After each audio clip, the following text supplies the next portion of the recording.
I will survive.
Walang CEO. Walang absent, walang late. Walang CEO, walang absent, walang late. Bilis. Hawak natin buhay niya.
Sumagot. Dalhin niyo yung upuan. Kung ako sa inyo. Maniwala kayo sa akin. Oo.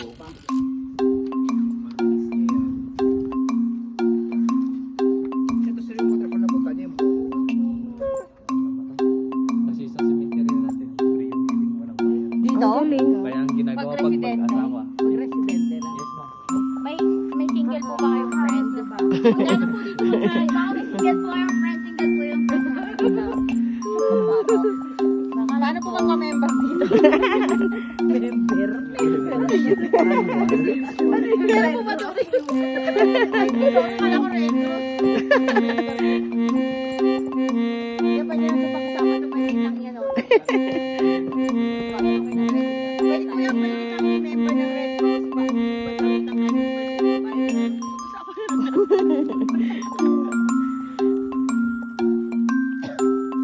Boy Scout, Girl Scout. Ano, mga ilan po yung bababa?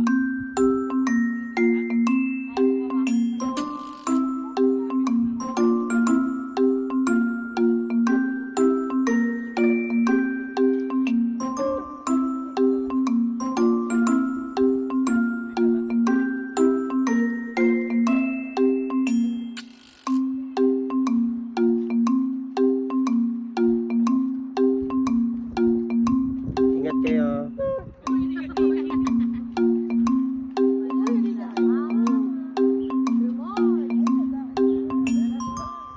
Ayun na yung fog. Ingat po.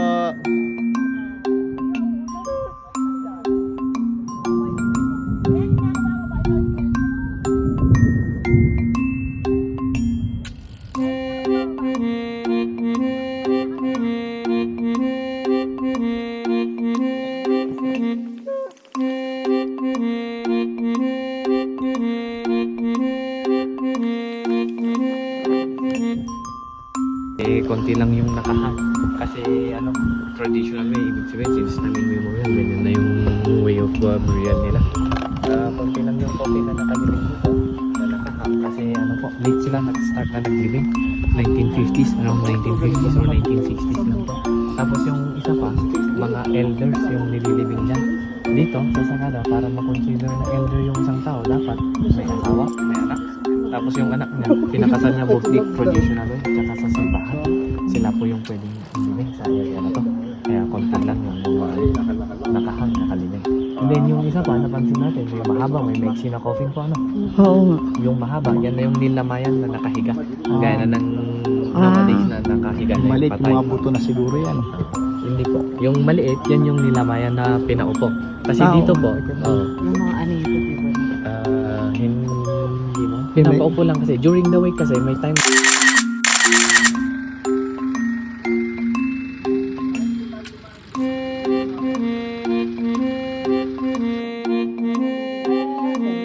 Ganda, ganda. Ganda. Tayong lahat. Ang dami na yung tao. Ta-time-lapse ko.